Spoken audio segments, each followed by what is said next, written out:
This banana bread is super moist and it has a ton of flavor. To make it, I'm going to start off with my dry ingredients. 1.5 cups of flour, 1 teaspoon of baking soda, 3/4 of a teaspoon of salt, a teaspoon of cinnamon, and 1 teaspoon of espresso baking powder. I will leave you a link to this espresso baking powder down in the description. Go ahead and get all those ingredients mixed together and put it over to the side. Next, I'm going to mash up 3 extremely ripe bananas.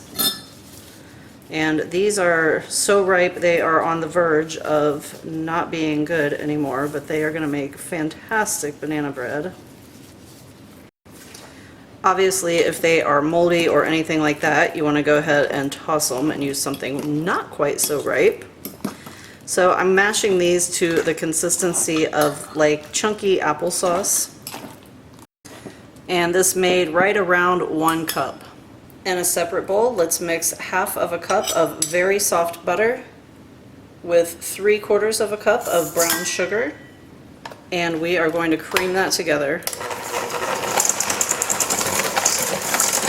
Once that's creamed together, I'm going to add in my bananas. Next, I'm adding in 2 eggs, which I have at room temperature. I'm going to go ahead and just beat those up a little bit before I add them into my other ingredients. Next, I'm adding in 1 teaspoon of vanilla. Mix it in. Stop and scrape down your bowl. We're going to add in the dry ingredients and then mix them on low speed until they're just combined.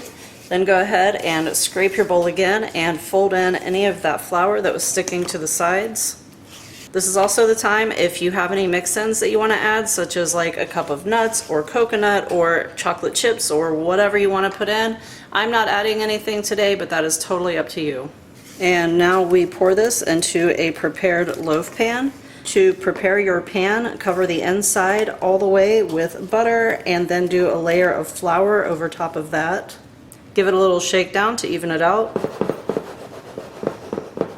And this is going into the oven at 350 degrees for about 55 minutes to an hour until it comes out all beautiful like this. If you stick a toothpick into it, it should come out nice and clean.